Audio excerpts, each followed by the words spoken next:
வந்துள்ள அடியார் பெருமக்கள் அத்தனை பேர் வணக்கத்தை சொல்லி நன்றி கலந்த உங்கள் கரங்களை கூப்பி இன்றைய தினம் திருவெம்பாவையின் தொடர் நிகழ்ச்சியாக 19வது நாள்.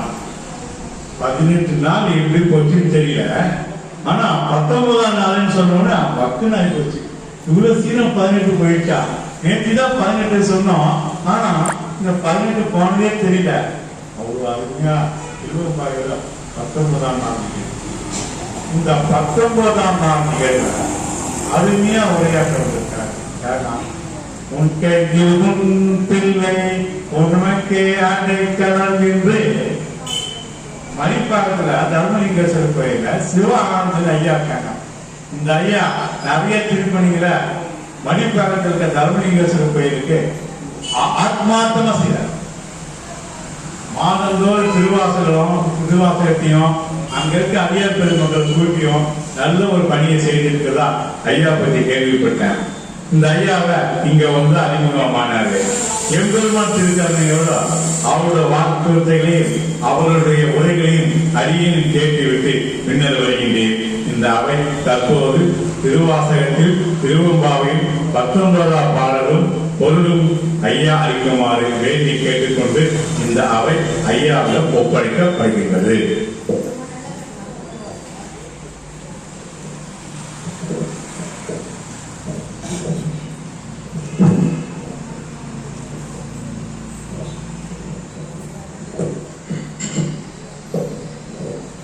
திருச்சிற்றம்பலம். தென்னாடுடைய சிவனே போற்றி, எந்நாட்டவர்க்கும் இறைவா போற்றி. வேதபுரீஸ்வர பெருமான் திருவடிகள் போற்றி போற்றி. அழுது அழுது அரணடி சேர்ந்த மாணிக்க வாசக பெருமான் திருவடிகள் போற்றி போற்றி. திருச்சிற்றம்பலம்.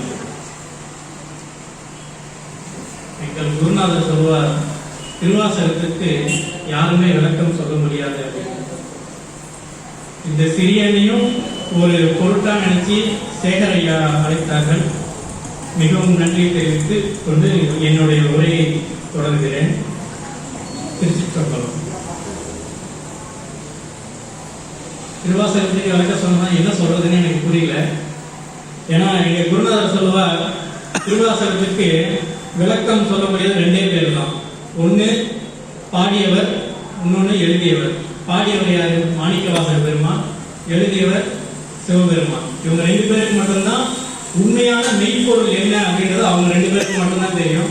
மற்றவங்க எல்லாம் அவங்களோட கருத்துக்களை தெரிவிக்கலாமே தவிர உண்மையான மெய்ப்பொருள் அதுதான் அப்படின்றது நம்மளால அச்சிட்டு சொல்ல முடியாது. அதே போல் திருவாசகமும் பகவத்கீதையும் படிப்போருக்கு ஏற்ப பொருட்கள் மாறிக்கொண்டே இருக்கும். இன்னைக்கு நீங்க படிக்கிறீங்க அப்படின்னா ஒரு பொருள் விளங்கணும். இதன் மன அமைதியோட நீங்க ஒரு நாள் நீங்க படிச்சீங்க அப்படின்னா இதை விட உன்னதமான ஒரு பொருள் வந்து உங்களுக்கு விளங்கும். அது வந்து இந்த 2 உயர்ந்த நூல்களுக்கு உள்ள தனிப்பெருமை. திருவாசகம் ஆரம்பிக்கிறதுக்கு முன்னாடி ஐயா போன வாரம் வந்திருந்தேன். அப்ப ஐயா ஒரு முக்கியமான விஷயத்தை பத்தி சொல்லியிருந்தாரு. அதோட சேர்த்து நான் கொஞ்சம் சொல்றேன். நம்மளுக்கு என்னன்னா, திருமுறை அப்படின்றத நம்ம வந்து எல்லாமே நம்ம படிக்கிறோம், கேட்கிறோம், எல்லாம் பண்றோம். ஆனா இதுக்கெல்லாம் அடிப்படை ஒண்ணு இருக்குது. அது என்னன்னா ஒழுக்கம். நம்மளோட பெரிய புராணம் எடுத்தீங்கன்னா கூட முதல்ல ஒழுக்கத்தை தான் வந்து குறிக்கிறாங்க. எல்லா அடியார்களும் பார்த்தீங்கன்னா ஒவ்வொரு தொண்டு எடுத்து பண்ணாங்க. ஆனா அந்த தொண்டுல ஒழுக்கமா இருந்தாங்க. சாமி போய் அந்த ஒழுக்கத்தை தான் சொல்லிட்டாரு. வீடு தேடி போனார். சாமியை தேடி யாரும் வரல. சாமி வந்து அடியார்களோட வீடு தேடி போய் அருள் கொடுத்து அவங்க சோதிச்சு அருள் கொடுக்கிறாரு. அதே மாதிரி பெரிய புராணத்தோட அடிப்படை பார்த்தீங்கன்னா யாருக்காவது தெரியுங்களா? யாரோட கதையை ஃபர்ஸ்ட் பொருட்டா எடுத்து பண்ணாங்கன்னு? மனுநீதி சோழன். மனுநீதி சோழன் ஞாபகம் இருக்குங்களா? நம்ம சின்ன வயசுல படிச்சிருக்கோம். தன்னோட ராஜாவோட மகன் வந்து கன்றை வந்து தேலேற்றி கொன்று விடுகிறார். அந்த கன்று கொண்டதுனால அதுக்காக தன்னுடைய மகனை தண்டிக்கிறார். அந்த ஒரு உயர்ந்த கருத்தை கொண்டுதான் பெரிய புராணமே இயற்றப்பட்டது. நம்ம அப்ப வந்து என்னன்னா அந்த ஒழுக்கம்ன்றது வந்து ரொம்ப சைவத்துல ரொம்ப முக்கியமான ஒரு விஷயம் என்னன்னா ஒழுக்கம் தான். அதுக்கப்புறமா தான் நம்ம சாமி கும்பிடுறது எல்லாமே. ஒரு ஒழுக்கம் இல்லாதவன் சாமி கும்பிட்டு ஒரு பிரயோஜனமும் கிடையாது. இன்னொரு விஷயம் என்னன்னா, இப்ப நம்ம ஒரு சமைக்கும் போது நம்ம முதல்ல என்ன பண்றோம், பாத்திரத்தை முதல்ல நல்லா கழுவுறோம். அதுக்கப்புறம் சமைச்சாதான் அதில் ரெடி பண்ண சாப்பாடு வந்து சுவையாக இருக்கும். பாத்திரம் அழுக்கா இருக்கு அப்படின்னா அந்த சமையல் வந்து கெட்டு போயிடும். அது மாதிரி தான் முதல்ல நம்மளை சுத்தம் பண்ணிக்கணும். அதுக்கப்புறமா இந்த உயர்ந்த கருத்துக்கள், திருவாசகம், திருமுறைகளோட மற்ற எல்லா கருத்துக்களும் நம்மளுக்கு அப்பதான் இன்னும் நல்லா விளங்கும். அதே மாதிரி அதை கற்றுக்கிட்டதுக்கு அப்புறம் அதுக்கேற்ப நிற்கணும். கற்க கசடர அப்படின்னு வள்ளுவன் சொன்னதுக்கேற்ப நம்ம வந்து அதை ஃபாலோ பண்ணணும். அதுதான் ரொம்ப முக்கியம். நம்ம வெறும் படிக்கிறோம், விளக்கம் கேட்குறோம், பாடுறோம், இதெல்லாம் முக்கியம் இல்லை. அதற்கேற்ப நிற்கணும். ஒரு அடியார் வந்து தப்பு பண்ணாரு அப்படின்னா மற்றவங்க எல்லாரும் அடியார்னா இப்படிதான் அப்படின்னு நினைச்சுப்பாங்க. அப்போ நாம வந்து ஒரு எடுத்துக்காட்டா இருக்கணும். எப்படி ராமனோட ஒரு வேஷத்தை வந்து ராவணன் போட்டவனே ராவணனும் ஒழுக்கமா மாறிடுறோமோ, அதுபோல அடியார்களும் வந்து ரொம்ப ரொம்ப ரொம்ப ஒழுக்கமா இருக்கணும். ஏன்னா நம்ம டைரக்டா எம்டிக்கு ரிப்போர்ட் பண்றோம். எம்டி யாரு? சிவபெருமான் தான். இப்போ சின்ன சின்ன இதுல இருக்கவங்க எல்லாம் தப்பிச்சுக்கலாம். ஆனா எம்டிக்கு டைரக்டா ரிப்போர்ட் பண்ணா பிளஸும் டைரக்டா கிடைக்கும், மைனஸும் டைரக்டா கிடைக்கும், இம்மிடியேட்டாவே கிடைக்கும். அதனால ஒழுக்கம் அப்படின்றத ரொம்ப அடிப்படையாக கொண்டு நான் மற்றதெல்லாம் தொடங்குறேன். நம்ம ஃபர்ஸ்ட் பதிகத்தை எப்படி பாடணும் அப்படின்றத பார்க்கலாம். இந்த திருவெம்பாவை அது வந்து வெறும் மார்கழி மாசத்துக்கு மட்டும் பாடக்கூடிய பாட்டு கிடையாது. தினமும் காலையில் நம்ம பாடக்கூடிய பாட்டு. இது வந்து பூபாலம் அப்படின்ற ராகத்துல நம்ம பாடுறோம். பூபாலம் ராகம் எதுக்குன்னா பொறுமையாக ஆரம்பிக்கும், அப்படியே ஹைக்கு போகும், மறுபடியும் ஹையில் ஆரம்பிச்சு அப்படியே ஸ்லோ ஆகும். இது வந்து எதுக்குன்னா நம்மளோட நரம்புகளுக்கு ரொம்ப நல்லது. காலையில் எடுத்தவொடனே நம்ம ஒரு ஹை பிச்சில் ஒரு பாட்டு பாடணும் அப்படின்னா நரம்புகள்லாம் வந்து காலையில் தூங்கி எழுந்தோடனே நம்மளோட நரம்புலாம் ஒரு நிரப்பாக இருக்கும்.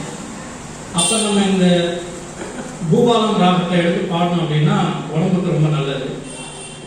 அது வந்து ராகத்துக்கு. மார்கழி மாதம் அப்படின்றது பார்த்தீங்கன்னா ரொம்ப குளிர் நிறைந்த ஒரு மாதம். அப்போ வந்து ஆக்சிஜன் வந்து நம்மளுக்கு ரொம்ப அதிகமாக இருக்கும் காலையில். அந்த ஆக்சிஜன் வந்து நம்ம வந்து சுவாசித்து நல்ல ஒரு எனர்ஜி பெறணும் அப்படின்றதுக்காக தான் காலையில் எழுந்துச்சு நம்மளை வந்து கோயிலுக்கு போகிறது, பெண்கள் வந்து கோயிலில் உழவாரம் பண்ணுறது, இதெல்லாம் பண்ணாங்க. ஆனால் நம்ம மக்கள் வந்து இப்போ நைட்டே எல்லாரும் பொறுமை போட்டுடுறாங்க. அது ரொம்ப தவறான ஒரு செயல். அதனால் காலையில் சீக்கிரமாக எழுந்திரிச்சு இந்த பாட்டுலேயும் பார்த்தீங்கன்னா ஒவ்வொரு பாட்டுலேயும் ஒரு பெண் எழுந்திரிச்சு பக்கத்து வீட்டில் இருக்க பெண்ணெல்லாம் எழுப்புற மாதிரி தான் நம்மளோட மாணிக்கவாசக பெருமான் கொடுத்துருப்பாரு. ஸோ அதனால காலையில் தூய்மையான காற்று கிடைக்கும் நம்மளுக்கு. அதுக்காக நம்ம சீக்கிரமாக எழுந்திரிச்சு கோயிலுக்கு போகணும். அதுலேயும் பார்த்தீங்கன்னா நிறைய பேர் வாக்கிங்லாம் போகிறாங்க சீக்கிரமாக எழுந்திரிச்சு. கோயிலுக்கு வெளியிலேருந்தே சாமிக்கு பைபாஸ்லேயே சாமி கும்பிட்டு போவாங்க. அவங்களுக்கு வந்து அந்த நல்ல காற்று கிடைக்குமே தவிர நம்மளை சுவாமியை தரிசிக்கிறதுக்கு அவங்களுக்கு அனுமதி கிடைக்கல. அதனால நாமெல்லாம் வந்து நிறைஞ்ச அருள் பெற்றிருக்கோம். சிவபெருமானை தரிசிக்கிறதுக்கு கூட அவரோட அருள் பெற்றால் மட்டும்தான் முடியும். அவன் அருளாலே அவன் தாள் வணங்கி அப்படின்னு மாணிக்கவாசகர் சொன்ன மாதிரி நம்ம தினமும் திருவாசகம் படிக்கிறோம், திருவெம்பாவை காலையில் படிக்கிறோம் அப்படின்னா அதுக்கு அவனோட அருள் நம்மளுக்கு பரிபூர்ணமாக கிடைச்சனால மட்டும்தான் நம்மளால முடியுது. இப்போ நம்ம பூபாலம் ராகம் எப்படி பாடுறது அப்படின்றத பார்க்கலாம்.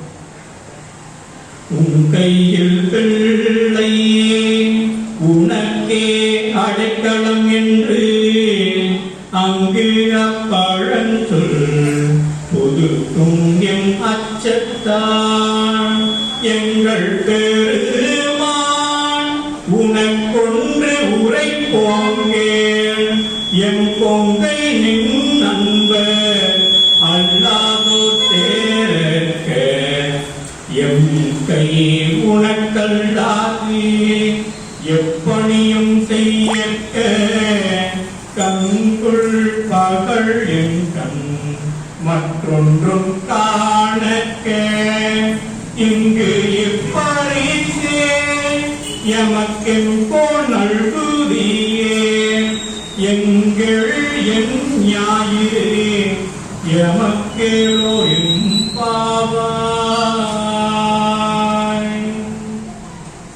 திருச்சிற்றம்பலம். ஒரு தியானம் மாதிரி உள்ள ராகம் இது.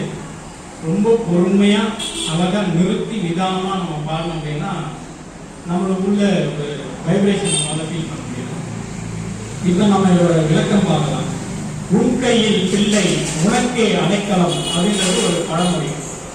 என்னன்னா திருமணத்து அன்று தந்தை என்ன பண்றாரு, பெண்ணை வந்து அந்த மணமகனுக்கு கை பிடிச்சு கொடுக்குறாரு. இனிமேல் இதுவரைக்கும் நான் என் பொண்ணு நல்லா பார்த்துருக்கேன், இனிமேல் நீ வந்து என் பொண்ணை நல்லா பார்த்துக்கணும், என் பொண்ணை உனக்கு அடைக்கல பொருளா தரேன் அப்படின்றாங்க. அந்த அடைக்கல பொருள் வந்து பெண்ணா நினைக்கிறாரு. அதே மாதிரி என்ன வந்து உனக்கு அடைக்கலமா நான் கொடுத்துட்டேன், சரிங்களா? என்ன சிவபெருமானுக்கு அடைக்கலமா கொடுத்துட்டேன், இனிமேல் நீ தான் என்ன நல்லா பார்த்துக்கணும், எதுனாலும் நீ தான் பொறுப்பு அப்படின்றது.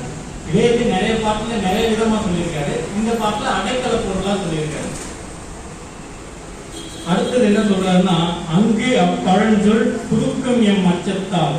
அப்படி ஒரு பழமொழி இருக்கு, இருந்தாலும் என்னோட புத்தி எப்படி குரங்கு மாதிரி நான் மாறிடுவேன், அப்படி ஒரு அச்சம் இருக்கு அவருக்கு. அப்படி ஒரு நான் மாறிட்டேன்னா என்ன பண்றது அப்படின்னு சொல்லிட்டு சாமிக்கு ஒரு விண்ணப்பம் வைக்கிறாரு. என்னன்னா, எங்கள் பெருமான் உனக்கு ஒன்று உரைப்போம் கேள், என் கொங்கை நின் அன்பர் அல்லாதோர் சேரக்க. அடியார் கூட்டத்திலேயே நம்ம எதுவுமே சேரவில்லை, மற்ற யாருக்குள்ளேயும் சேர வைக்கிறாரு அப்படின்னு சொல்றாரு. அடுத்தது, என் கை உனக்கு அல்லாது எப்பணியும் செய்யற்க அப்படின்னா, எனக்கு வந்து உன்னோட கோயிலே வச்சுக்கோ, உனக்கு மட்டும் திருத்தொண்டு செய்ய வை அப்படின்றாரு.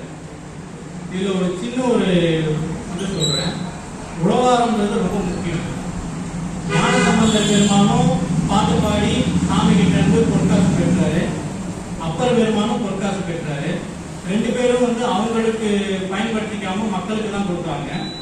அந்த காசு வந்து அப்பர் பெருமான் கொடுத்த பொற்காசு வந்து கடையில போய் கொடுத்தோடனே உடனே கொடுத்துறாங்க. அந்த பொருளுக்கு விலை மதிப்பு இல்லாததுன்னு சொல்லிட்டு உடனே சோதிக்காம கொடுத்துறாங்க. ஆனா ஞானசம்பந்தர் பெருமான் கொடுத்தது மட்டும் கொஞ்சம் செக் பண்ணி எல்லாமே செக் பண்ணி தான் கொடுக்குறாங்க. அப்போ வந்து மக்கள் வந்து இதை வந்து கொஞ்ச நாள் கழிச்சு சொல்றாங்க. ஞானசம்பந்தர் போயிட்டு சாமி கிட்ட கேட்கிறாரு, இதுமாதிரி நானும் பாடுனா அவரும் பாடுறாரு, ரெண்டு பேருக்குமே நீங்க பொற்காசு நீங்க தான் கொடுத்தீங்க, ஆனா என்னோட பொற்காசும் அவரோட பொற்காசுக்கும் ஏன் வந்து வேறுபடுது அப்படின்னு கேட்டப்ப அப்ப சாமி ரொம்ப தெளிவா சொல்றாரு, அவர் வந்து வெறும் பாட்டு மட்டும் பாடல, உழவார பணியும் பண்ணாரு, நீ வந்து வெறும் பாட்டு மட்டும் தான் பாடுன அப்படின்னு. ஸோ அப்ப பாட்டு பாடுறது மட்டும் முக்கியம் இல்லை, உழவார பணியும் ரொம்ப முக்கியமானது அப்படின்றத எடுத்துக்கிறேன். அடுத்தது இதுல சித்தரோட கருத்தை வந்து ரொம்ப உண்மையா புகுத்தி சொல்லியிருக்காங்க மறைமுகமா. எண்ணம் சொல் செயல் அப்படிங்கிற மாதிரி முதல்ல அவர் வந்து இந்த உழவாரம் இந்த சாமி கிட்ட இருக்கணும், இது எல்லாமே அவர் நினைக்கிறாரு, அப்புறம் சொல்றாரு. அப்புறமா திருப்பணிகள் எல்லாமே உங்களுக்கு மட்டும்தான் செய்யணும் அப்படின்றாரு. இது வந்து மாணிக்கவாசகர் பெருமான் ஒரு சித்தர் அப்படின்றத வந்து நம்ம தெளிவா புரிஞ்சுக்கலாம். அதுக்கப்புறம் கங்குள் பகல் எண்கண் மற்றொன்றும் காணற்க. கங்குள்னா இரவு, இரவு பகல், எண்கண் மற்றொன்றும் காணற்க. நம்ம பார்க்கறது வந்து வெறும் சாமி மட்டும்தான் பார்க்கணும் அப்படின்றது நம்ம நேரடியான ஒரு பொருள். ஆனா அது நம்ம அப்படி எடுக்கக்கூடாது. பார்க்கிற எல்லா பொருளுமே சிவமா நம்ம பார்க்கணும். அப்பர் பெருமான் வந்து மாங்கனியை பார்த்தாரு, ஒரு பக்கம் கொஞ்சம் பச்சையா இருக்கணும், ஒரு பக்கம் பொன்னிறமா இருக்கணும். அந்த பொன்னிறத்தை வந்து சிவபெருமானாவும் பச்சை நிறத்தை வந்து அம்பாலாவும் பார்க்கிறார். அர்த்தநாரியா அந்த மாம்பழத்தை வந்து பார்க்கிறார். அதே மாதிரி சேரமான் பெருமாள் அப்படின்ற நாயனார் வந்து வண்ணான பார்த்தோன்னே ஒரு பெரிய அடியார் வந்திருக்காரு, உடம்பு ஃபுல்லா திருநீர் பூசியிருக்காரு அப்படின்னு சொல்லிட்டு போன வாகனத்துல இருந்து இறங்கி வணக்கம் சொல்றாரு. அப்ப அந்த வண்ணான் வந்து பயந்து அடி வண்ணான் அப்படின்றாரு. அவர் வந்து திருநீற்றின் வேடத்தை நினைவுபடுத்தினீர், அதனால உங்களுக்கு வணக்கம் அப்படின்னு சொல்லிட்டு அந்த மன்னரும் வந்து வணங்குறாரு. அதுக்கப்புறம் பாண்டிய மன்னரும் பார்த்தீங்கன்னா குதிரையில போயிட்டு இருக்காரு. திடீர்னு இறங்கி எல்லாருமே சாமியா தெரியுது அவருக்கு. என்னடான்னு சொல்லி இறங்கி பார்த்தா வேப்பம்பழம் வந்து மண்ணில் குத்தி எல்லாமே லிங்க மாதிரி தெரிஞ்சுதான். அப்போ என்னன்னா நம்மளோட பார்வையில தான் இருக்கு, மற்றொன்றும் காண இருக்கு. அப்படின்னா சிந்தையில எப்பயுமே இறைவன் இருந்துட்டே இருந்தாருன்னா எல்லாருமே வந்து சிவபெருமான தான் தெரிவாரு. அதுதான் இதுல சொல்லியிருக்காரு. இங்கு இப்பரிசே எமக்கு எங்கோ நல்குதியல். இப்படிப்பட்ட ஒரு பரிசை எனக்கு நீ கொடுத்துட்ட அப்படின்னா, எங்கு எழு என் ஞாயிறு எமக்கேலோ எம்பாவாய் அப்படின்னா, இதுல என்னன்னா ஒரு சிலர் கொஞ்சம் மாற்றி சொல்றாங்க. ஞாயிறுனா எந்த பக்கம், இந்த மாதிரி ஒரு உயர்ந்த ஒரு எனக்கு எல்லாத்தையும் கொடுத்துட்டு அப்படின்னா எனக்கு மற்றதெல்லாம் சூரியன் எங்க உச்சாங்க அப்படின்றத சொல்றாங்க. ஆனா அது உண்மையான அர்த்தம் அது கிடையாது. ஞாயிறு நவகிரகங்கள்னு பார்த்தீங்கன்னா ஞாயிறை மையமா கொண்டுதான் மற்ற எல்லாம் இருக்கும். நம்ம சோலார் சிஸ்டம் எடுத்துக்கிட்டாலும் சன்னை பேஸ் பண்ணி தான் மற்ற எல்லாமே இருக்கும். ஸோ நம்ம இந்த மாதிரி உயர்ந்த திருப்பணிகள் சாமியை மட்டுமே பார்த்துட்டு சாமியோட அடியார்களோட மட்டுமே சேர்ந்து நம்ம இருந்தோம் அப்படின்னா எந்த நவகிரக பாதிப்பும் நம்மளுக்கு இருக்காது அப்படின்றதுதான் இந்த மறைமுக பொருள். எழு அப்படின்னா அழகு, அழகுன்றது ஒரு மாயை, எந்த மாயையும் நம்மள ஒன்றும் பண்ணாது அப்படின்றது தான் இதுல இன்னொரு ஒரு மறைப்பொருள். இதுதான் அடியனுக்கு தெரிஞ்சது. எனக்கு தெரிஞ்சதை நான் உங்களுக்கு சொல்லியிருக்கேன். ஏதாவது பிழையோ குறையோ இருந்ததுன்னா அடியனை மன்னிக்கணும், திருச்சி கொடுக்கலாம்.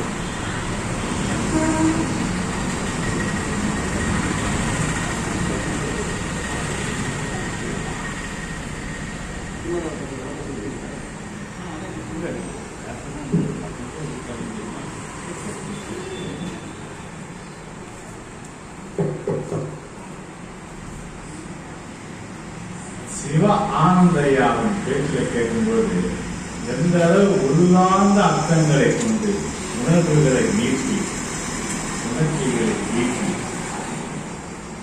அங்கே உள்ள நாதத்தை எழுப்பி பூபாலத்தை அருமையா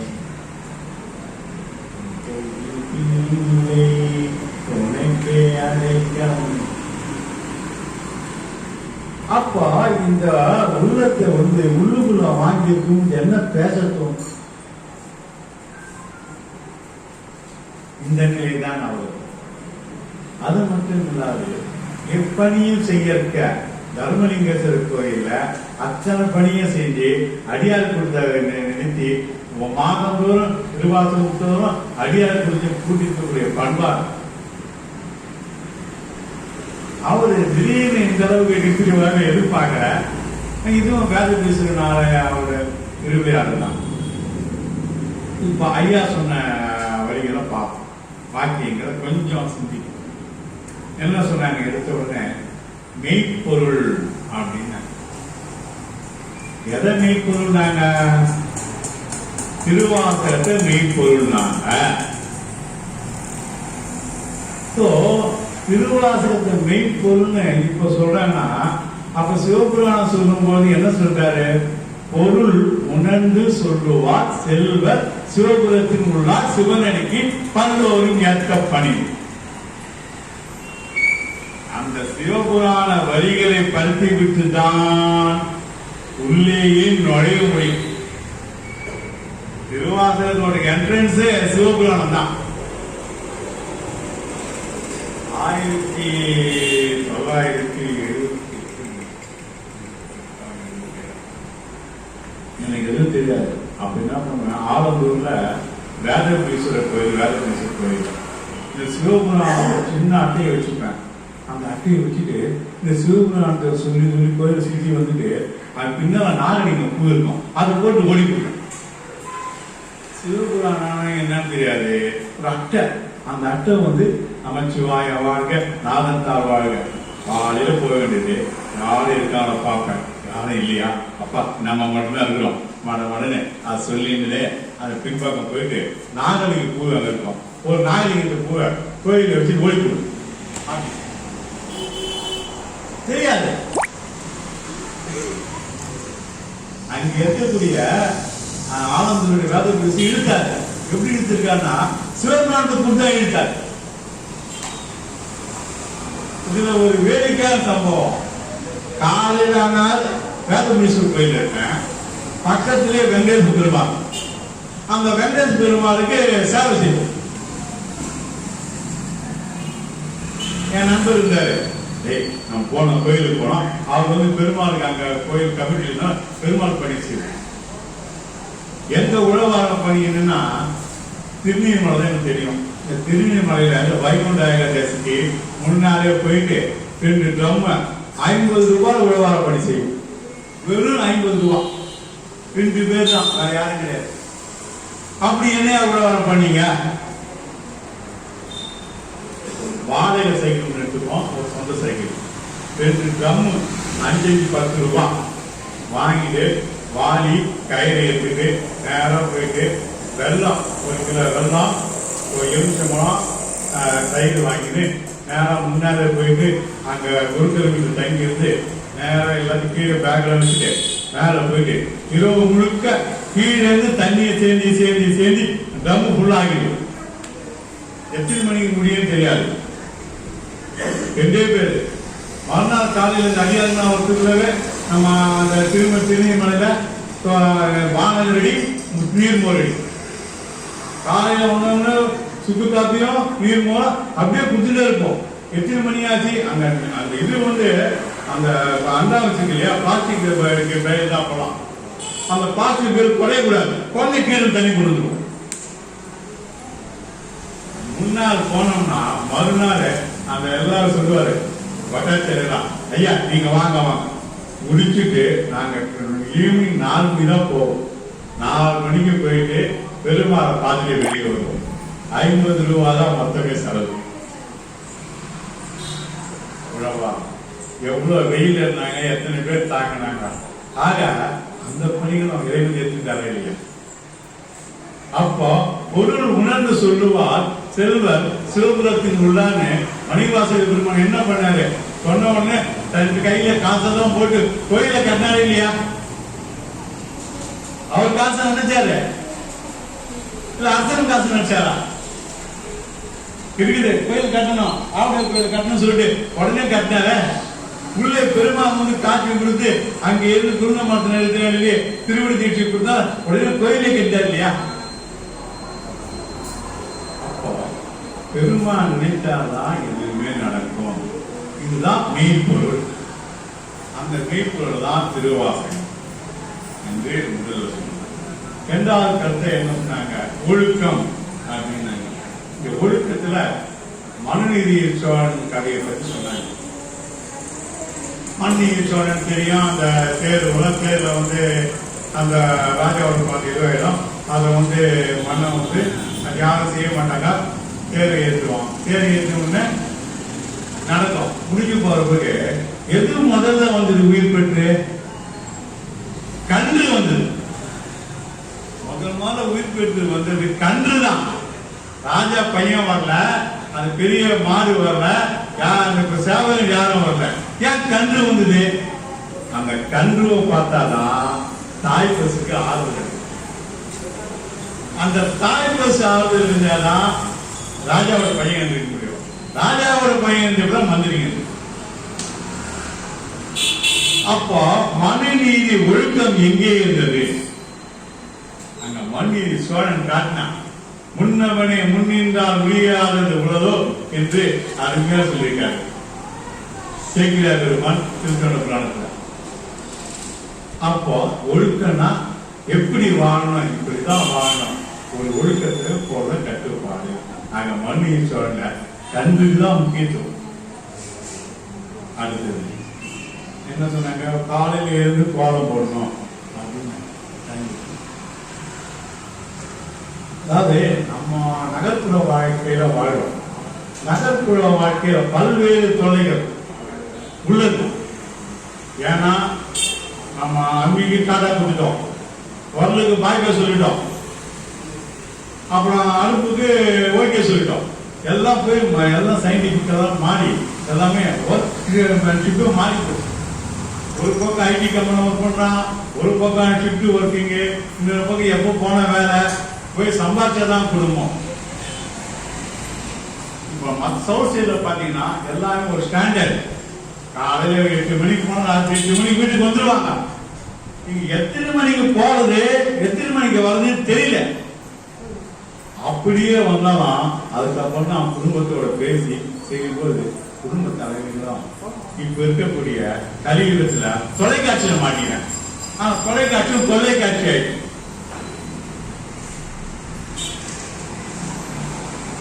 தொலைக்காட்சியில ஒரு போன வாரம் ஒரு மொத்தம் 74 இதுதான் தொடர்கதைகள். 74 தொடர்கதைகள ஒண்ணு கூட உருப்படி இல்லை. எல்லாம் குடும்பத்தை பால் பண்ணக்கூடிய கதைகளா தான் இருக்க தவிர ஒரு கதையாவது அந்த காலத்துல ராமாயணம் மாதிரி மகாபாரதம் மாதிரி ஒரு பட்டி விற்கிற மாதிரி ஒரு தென்னாலியா மாதிரி கதைகள் இருக்காங்க. குழந்தைங்க ஏதோ பார்க்கணும் உட்காந்தா 6 மணி ஆச்சுன்னா அபிநானும் பார்க்கணும், 7 மணி நேரம் ரோஜா பார்க்கணும், 7 மணி ஆச்சுன்னா அது மாதிரி லைனா போட ஜெயா டிவி. அதே மாதிரி எல்லா டிவியும் அந்த ஒரு குடும்ப பாசங்களை நொறுக்கிடுச்சு. அதுல இந்த சன் டிவி இன்னும் அவங்க காலையில் 11 மணி ஆரம்பிச்சிடும். இவங்களுக்கு அந்த காலத்துல பொறுமையா இருப்பாங்க, எல்லா வேலையை பார்ப்பாங்க, செய்வாங்க. அப்போ காலகட்டம் மாறி போனது. ஆனா இறைவன் மாற்றுவான்.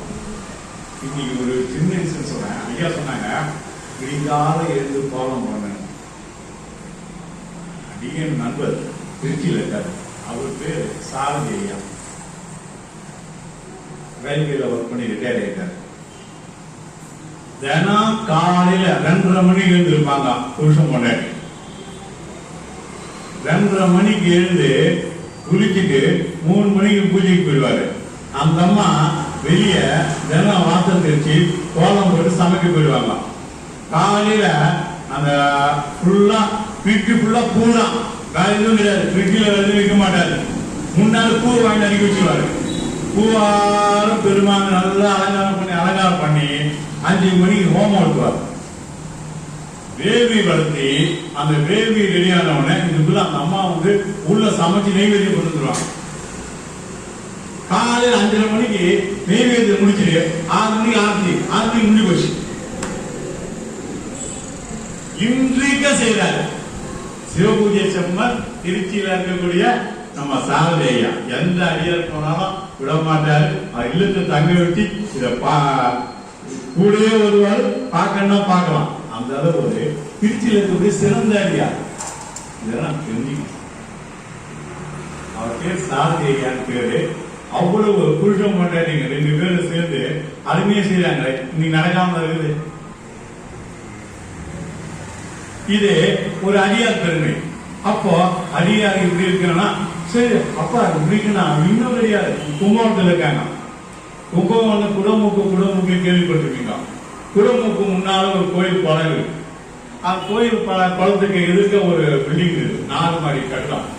அந்த 4 மாடி கட்டடத்துல ஒரு 5 அடுக்கு மாடியில ஒரு பூஜை சாமிக்கு கடை வச்சிருக்காங்க.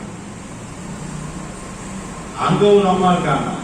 அந்த அம்மா என்ன பண்ணுவாங்கன்னா காலையில எழுந்து குளிச்சு முடிஞ்சு கோயிலுக்கு போயிட்டு வீட்டுல முழுக்க நெல் வச்சிருக்காங்க. அந்த நெல்லை கையால குத்தி அது இருந்துதான் அதை சாமிக்கு படிச்சுதான் 11 மணியா சாப்பிடுவாங்க. இதையெல்லாம் இறைவன் செய்யறாரு. ஒவ்வொரு ஊருக்கு போனா எப்படிலாம் அடியார்கள் இருக்காங்க. இந்த அடியார் கூட்டத்தில் இருக்குது. ஆகையால இந்த நிலையில் நம்ம சென்னையில இறைவன் திருக்கணி அமைந்தால் நிச்சயமாக வரும் என்ற வார்த்தைகளும் சொல்லிட்டு அடுத்ததாக ஐயா சொன்னாங்க அந்த இதுல திருவிழியில ஞானசம்பந்த பெருமானுக்கும் அப்பருக்கும் இந்த காசு கொடுத்து வாசி தீரவே காசு நல்கவே ஞானசம்பந்தத்துக்கு கொடுத்தாரு, நாவுக்கு கொடுத்தாரு. இறைவன் என்னன்னா ஞானசம்பந்தர் தன் குழந்தையை ஏற்றிட்டார். தான் குழந்தையை ஏற்றிக்கிட்டதுனால அவருக்கு எல்லாமே கொடுத்தாரு. அது மட்டும் இல்ல 16 வயசுக்குள்ளவே அழகா கல்யாணம் பண்ண இதோட அவங்க அடியார் கொடுத்து சேர்த்துட்டார். ஆனா நாவுக்கரசர் கொடுத்து கைலாயத்தை காட்சி கொடுத்து திருவையாத காட்சி கொடுத்து பூந்துட்டு சொல்லி திருப்பூர்ல இருந்து அவர் கடைசி வரைக்கும் எண்ணிக்கை என் சொல்லி எண்ணிக்கைனோ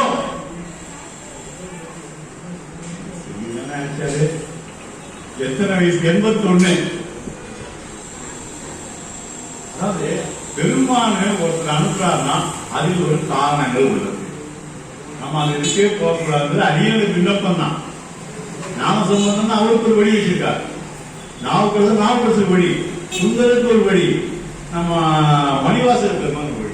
அந்த வகையில அருமையாக இந்த திருவம்பாவை நிகழ்ச்சியில இத்தனை பேரும் சுட்டி காட்டக்கூடிய வாய்ப்பை நம்ம அருமையா கொண்டு வந்தாலும் ஆனந்தை அவரு பேச சுருக்கினார். எனக்கே ஷாக் ஆயிடுச்சு. என்னங்கய்யா சுருக்கிட்டீங்களேன்னு. எனக்கு இதுவே ஆனந்தம் ஆகியான்னு சொல்லி சிவானந்தையா இந்த மாதிரி சுருக்கிறாரவே எடுத்தாரு. ஆக இந்த அளவிலேயே அருமையா சொன்னாரு. அது மட்டும் இல்லாம கடைசியா இந்த பாடல்ல என்னன்னா முக்கியமான கருத்து எங்கியல் என்னாயுது. ஞாயிறுன்றது கிழக்குன்றாங்க. கிழக்கில் உதிக்கிறது. எல்லா கோயிலும் பெருமானை பார்த்து தான் இருப்பாரு.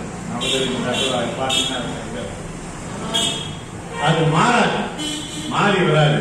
அது மாதிரி நாங்கெல்லாம் அந்த படத்தை குடிச்சிட்டு இருக்கோம். எங்களை எடுத்துடாதப்பா, நாங்க எப்பவுமே உங்ககிட்டவே இருக்கணும். அங்கதான் உன் ஞாயிறே இருக்குது.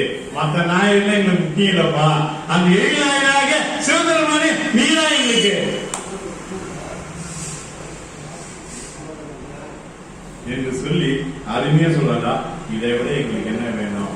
ஐயெல்லாம் இப்ப அடைக்கலமாக வந்துடணும் சொல்லிட்டு உன் கையில் பிள்ளை உமக்கே அடைக்கலம் என்று 19ஆம் நிகழ்வை அருமையாக வேதகுரு சாலையத்திலே அடியார் குழுவிலும் நிர்வாகிகள் சார்பிலும் கோயில் குரு சார்பிலும் ஐயாவுக்கு நன்றி கலந்த வணக்கங்களை சொல்லி நிறைவாக பெருமானுக்கு பார்வையாக வழிவளம் சுரக்க மன்னவன் பொன்முறை அரசு செய்க குறைவிலா உயிர்கள் வாழ்க நான்மறை அரங்கோங்க நற்றவும் வேள்வி மல்க மேன்மைகள் சைவ நீதி விளங்குக உலகமெல்லாம் மேன்மைகள் சைவ நீதி விளங்குக உலகமெல்லாம் மேன்மைகள் சைவ நீதி விளங்குக உலகமெல்லாம் ஏற்பாடு செய்து கொடுத்த பணியதிலும்